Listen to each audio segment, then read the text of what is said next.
Hi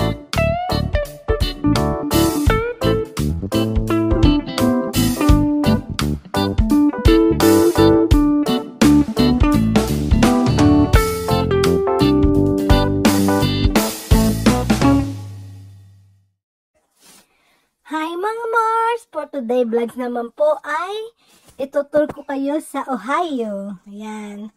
At this point po ay nasa highway na kami. At kung saan kami ay magagala ng aking anak at ang aking mister. Sabi ko po sa inyo, pag ganitong si mister ay day off ng weekend, pag walang pasok, kami po ay nagagala. Ayan. Kaya at this point po ay kami ay maggagala-gala muna kami sa Cincinnati. Hanggang Cincinnati lang po ang aming gagalaan. Yan. Kasi minsan nakakapagod din naman po yung masyadong malayo yung paggagala. Kaya this time ay sa Cincinnati ko muna kayo igagala. At least, kahit kayo nasa Pilipinas lang, nasilip nyo ang Amerika. Diba? O, tingnan nyo naman yung highway sa amin. Kung mapapansin nyo, walang ka-traffic. Smooth na smooth. O, tingnan nyo yung sa may kanan na side ko, diba? Ang ganda ng apartment ginagawa. Apartment lang po yun. Ayan. Still na wala pa rin pong traffic. Ganyan po masarap na mag-road trip. Walang traffic. Tingnan nyo yung mountain, oh. Namumukadkad na yung mga magnolia tree. Ang daming bulaklak. Ang kulay po ng bulaklak niya ay white. Kaya tanaw na tanaw nyo, yung kahit kayo nasa malayo pa lang, tanaw na tanaw nyo na yung tree na magnolia. Yan. Still nasa highway pa rin tayo. Tingnan nyo naman ang highway dito sa Amerika, diba? Malinis, walang traffic.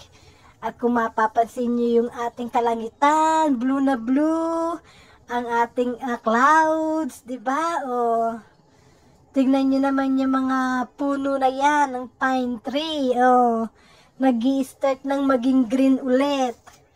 Kaya, napakasarap sa paningin.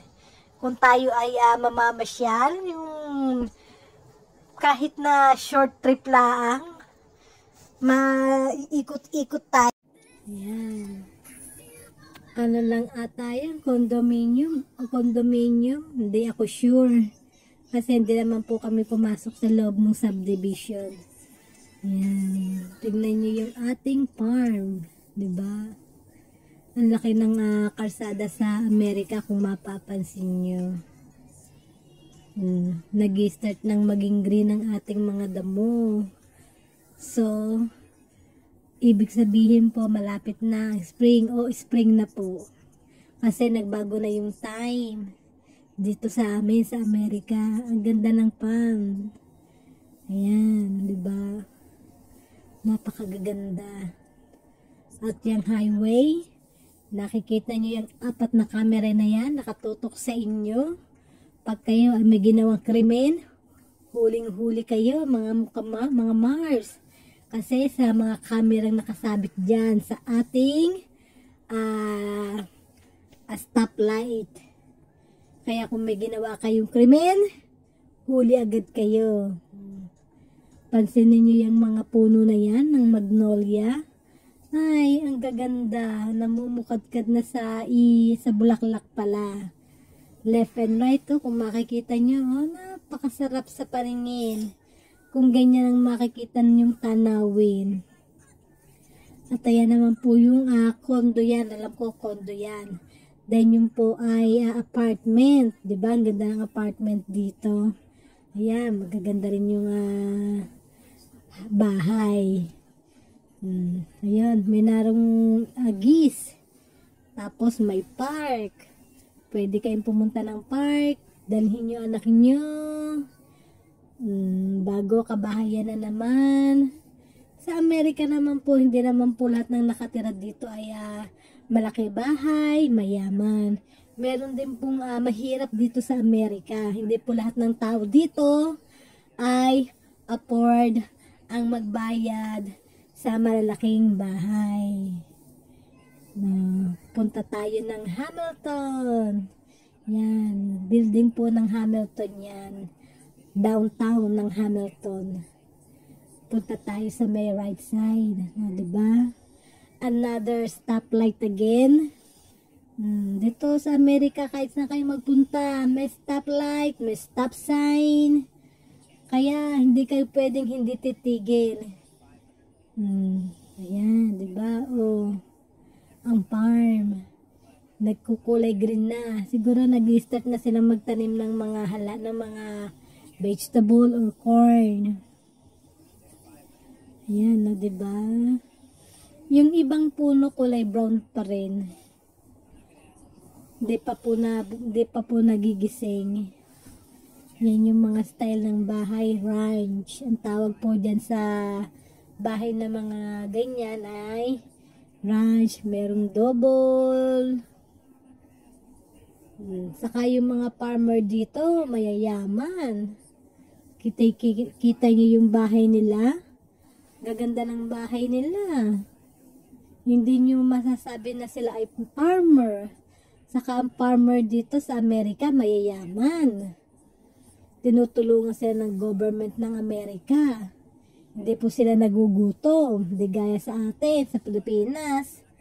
Ang mga farmer, walang makain. Ay, nako. Buhay. Detour. So, kami ay kumaliwa pala kami. Diba yan? Kung ano na nasasabi ko. Diba? Laki-laki ng bahay nila. Ang laki na kanilang lupain. Continuous lang po tayo sa ating pagdodrive. Drive lang po tayo ng drive. Yan, diba? Makikita niyo yung mga bahay. Malalayo yung pagitan nila. Tayo, liliko naman tayo. Hindi ko alam kung saan ako dadalhin ni Mr. Basta sabi niya sa akin, magdadrive daw kami. Kaya sige, go lang ng go. Habang nasa mood si Mr. na mag-drive. At ganyan naman po talagang ginagawa namin. Pag si Mr. ay walang pasok, magdadrive kami niyan. Kahit saan-saan. Tingnan nyo naman ang bahay niyan, di ba? Ang ganda. Siguro may farm yun. Hindi ko lang sure. Mayroon pang batis. So, di ba? Super ganda, super linis. Yan ang farm. Ayan, di ba? Oh. Napaka aliwalas ng kalangitan. Ang kalangitan blue na blue, then white ang clouds. Saka na tayo magluto mga kamars. Nakakapagod po kasi magluto. So today is Thursday. Supposedly punta ako ng store pero Friday na lang po. So bukas ay pupunta ako ng store para mamili sa aking mga gagamitin sa pagluluto. Ayan, di ba? Nasa area pa rin po tayo ng farm dito sa Ohio. Ohio lang po yung pinuntahan namin. No, di ba? Super clean, ganda, 'di ba, ng view.